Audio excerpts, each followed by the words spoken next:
নমস্কার, কেমন আছেন সবাই? আপনাদের সকলকে স্বাগত জানাই চ্যানেল রূপা মুখার্জিতে। বিকট সংকষ্টি চতুর্থী শুভ মুহূর্ত এবং রীতিনীতিসমূহ আজ আমরা একটু জেনে নেব। তবে তার আগে আপনাদের কাছে অনুরোধ, ভিডিওটি ভালো লাগলে লাইক, শেয়ার, কমেন্টস অবশ্যই করবেন। চ্যানেল সাবস্ক্রাইব করে একটু পাশে থাকবেন। কাইন্ডলি আমায় একটু ফেসবুকে ফলো করে দেবেন।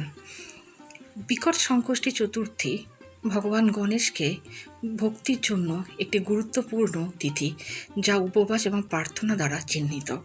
এই পবিত্র দিন প্রতি মাসে কৃষ্ণপক্ষের চতুর্থ দিনে অর্থাৎ চতুর্থীতে পড়ে, যা চাঁদের কমে আসার পর্যায়ে।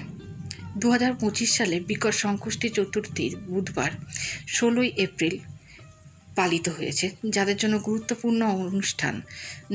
যারা ভগবান গণেশের আশীর্বাদ পেতে চান, বাধা দূর করার জন্য এবং সমৃদ্ধি ও জ্ঞানের ভাণ্ডার আরও বেশি করে উপলব্ধ করার জন্য।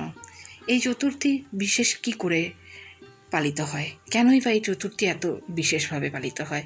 বিকট সংকষ্টি চতুর্থী সারা বছর জুড়ে ঘটে যাওয়া 12টি সংকষ্টি চতুর্থ ব্রতগুলির একটি। তবে এটির বিশেষ দর্শন অত্যন্ত মূল্যায়িত হয়, কারণ এটি ভগবান গণেশের 108টি নামের মধ্যে একটি, বিকটের সাথে শক্তিশালী সম্পর্কের কারণে, যা তার ভয়ঙ্কর এবং প্রহরী রূপের প্রতীক। এই নামটি ভগবান গণেশের কঠিন বাস্তবতার মোকাবিলা করার জন্য এবং তার ভক্তদের সুরক্ষা দেওয়ার ক্ষমতাকে প্রতিফলিত করে। এই দিনে উপবাস পালন করলে শান্তি, সফলতা এবং স্বাস্থ্য আনতে পারে। পাশাপাশি আধ্যাত্মিক উত্থানেরও আশা করা যায়। মাফ করবেন, বাইরে প্রচণ্ড মেঘ ডাকছে ও বৃষ্টিপাত হচ্ছে, তাই এই আওয়াজটাকে অনুগ্রহ করে একটু ইগনোর করে দেবেন।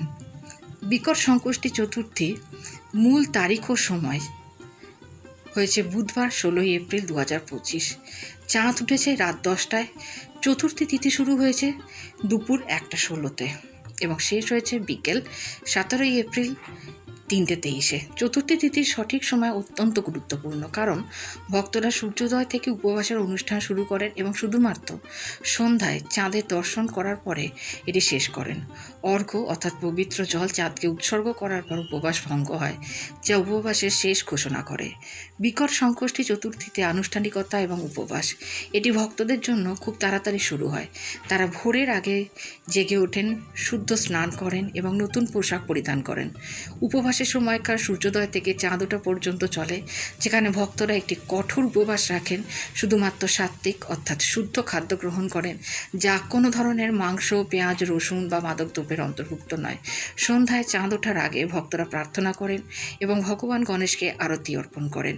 সন্ধ্যায় প্রার্থনার সেশন সাধারণত কাহিনীর পাঠ বা শ্রবণের মাধ্যমে শুরু হয়।